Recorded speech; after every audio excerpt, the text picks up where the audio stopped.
Bonsoir tout le monde, ici Monsieur Cacahuète et Zouglut, Carla, Neige, Terence, Philippe Butters, Tolkien, on va bien.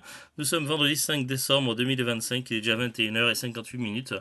Petite vidéo pour parler d'une théorie qui pourrait expliquer bien des choses sur un ancien mystère sur le générique VF de la série Dragon Ball. Pour expliquer un peu tout ça, ce soir avec Zouglut, on s'est regardé le premier des deux films de ce DVD. Les Ewoks, Star Wars, la caravane du courage. Et il s'avère que le grand méchant de ce film, il s'appelle Gorax. Il est géant, aussi géant que le singe géant, la transformation singe géant dans Dragon Ball.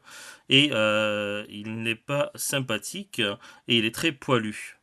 Et il s'appelle Gorax. Alors, je vais vous expliquer ma théorie et comment on en est arrivé là. Donc déjà, évidemment, c'est une question que beaucoup de gens se sont posées, mais qui est ce fameux méchant Thorak. Alors c'est vrai que c'était connu que à une certaine époque, du Club Dorothée et autres, beaucoup de génériques VF étaient mal traduits, c'était un peu n'importe quoi, comme Judo Boy, alors que ça parlait de karaté. Voilà, il y a eu beaucoup de conneries de fait à une certaine époque, notamment à cause des traductions. Mais du coup, si on écoute bien, plusieurs fois, le générique VF d'origine de Dragon Ball, il parle d'un méchant Thorak. Et quand on voit le moment où il parle du méchant Thorak, donc T-O-R-A-K, on peut imaginer, on voit la transformation du gorille géant. Donc je connais plus le terme exact dans Dragon Ball. Du coup, il y a eu une explication, mais que j'ai envie de dire foireuse. Là, je suis tombé sur un article de Ariane Carletti, la voix des génériques de Dragon Ball et Dragon Ball Z en France. Ça remonte au 30 janvier 2021 sur la boîte de manga. Euh, c'est expliqué, c'est expliqué, le générique de 88 ne présentait pas les bons prénoms. Bulma était Bulle, Goku était Gokor, donc effectivement il y avait des erreurs. Alors, en 95, Ariane rechanta le générique avec les bons prénoms. Le méchant Thorak était en fait Tao Pai Pai. Mais là où ça colle pas, c'est que déjà, si on écoute le générique, au niveau de la description, ça ne colle pas. Lorsqu'on en est à Tao Pai Pai, alors je remets un petit peu en arrière au niveau du son. Morale, méchant Tao Pai Pai à la force bestiale.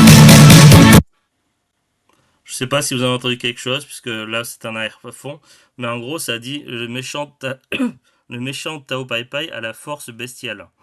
Ça ne correspond pas trop à la description. Tao Pai Pai, effectivement, il est méchant. Il fait partie de la famille du maître des grues et de Tenchinan. Il est méchant, il est sadique, il est tout ce que l'on veut de maléfique. Mais une force bestiale, non. Il est très fort, oui, mais c'est pas tellement la description qu'on pourrait dire de lui. Et en plus, le moment où on dit que ce soit dans le générique de base, méchant Thorak, ou dans la version revisitée de 95, méchant Tao Pai Pai, ça correspond à l'image où on voit le singe géant. Le singe géant et Tao Pai Pai ne sont pas la même personne, à aucun moment.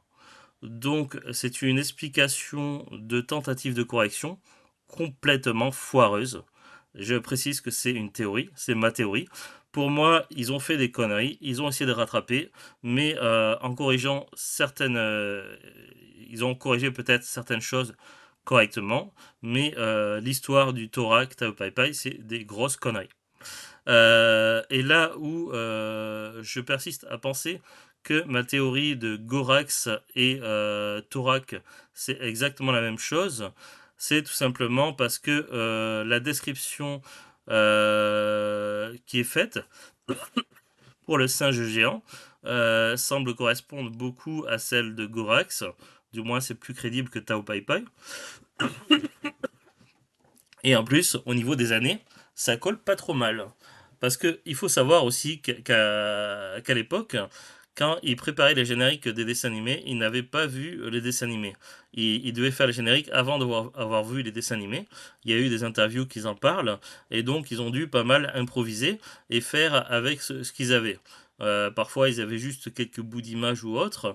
Du coup, en sachant que le film Les Ewoks, la caravane du courage où on voit Gorax, il est daté de 1984. Oui, non, mais c'est Gorax dans les Ewoks. Donc c'est daté de 84. Et Dragon Ball est daté de 86, soit 2 ans après. Ce qui veut dire que les Ewoks étant encore ancrés dans les mémoires, en plus, il fallait bien meubler et trouver de quoi parler dans le générique. Ils ont vu un singe géant, ils ont fait tout simplement l'amalgame entre Gorax des Ewoks, Star Wars, et la transformation en singe géant de Dragon Ball. Pour moi, il n'avait tout simplement, à l'époque du Club Dorothée, ça reste une théorie, mais il n'avait pas les moyens de pouvoir créer un générique correctement. Il manquait d'éléments, manquait d'informations. Ils ont tout simplement pris des raccourcis avec ce qu'ils avaient sous la main. Et quelqu'un chez eux avait dû voir le film sur les Ewoks, La Caravane du Courage. Et du coup, pour pas que ça fasse tout pareil, parce que évidemment, Gorax, ça aurait sauté au coup d'œil. Donc modifier Gorax en Thorac. Donc pour moi, c'est ma théorie qui me semble le plus crédible pour expliquer ce mystère qui hante beaucoup de gens depuis des années et des années. Donc pour moi, la réponse pour l'énigme du générique de Dragon Ball se situe tout simplement chez Star Wars. Que la force soit avec vous.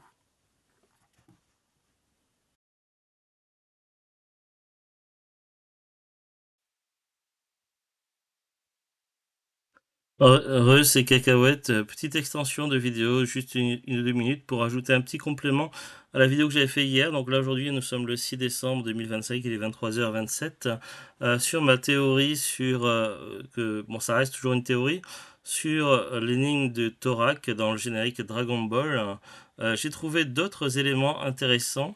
Vous le lis le paragraphe et je vous mettrai la capture d'écran en suivant. Donc du coup, j'étends un petit peu cette vidéo et je la réupload. Alors, c'est marqué, je vais la page d'ouverte ici, sur un petit paragraphe sur l'aventure des Ewoks, Wikipédia.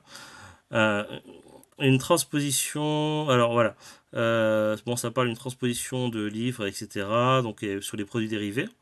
Mais à la suite du paragraphe, alors en 85, à la demande de George Lucas, Dorothée enregistre la chanson Les Petits Ewoks qui raconte l'histoire du téléfilm. Ça, on peut la trouver encore sur YouTube.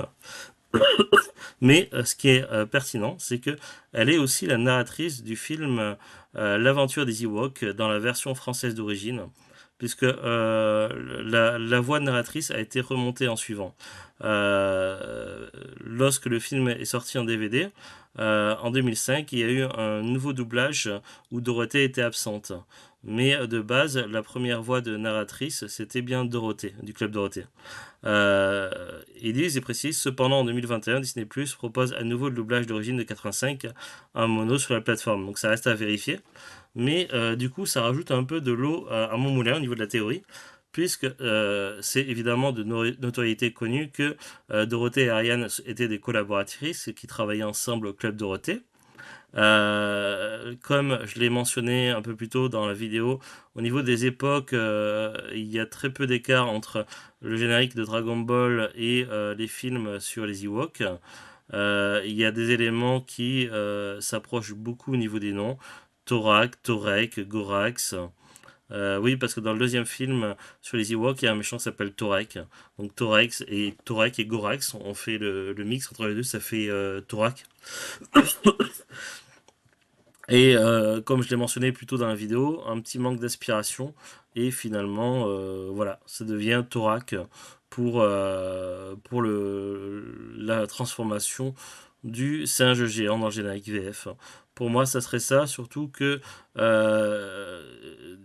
Dorothée ayant travaillé sur les Ewoks, et que du coup, forcément, il y avait de la communication entre elle et Ariane, et que Ariane avait fait le générique de Dragon Ball. Donc, du fil en aiguille, on peut émettre des théories. Ça reste évidemment des théories entre guillemets. impossible à vérifier ou à prouver, mais il y a beaucoup, enfin je sais pas, je trouve tout ça troublant. Voilà, je trouve tous ces éléments troublants et voilà, je trouve ça intéressant au niveau culture de se poser des questions. Sur ce, je vous embête pas plus longtemps, à très bientôt, au revoir.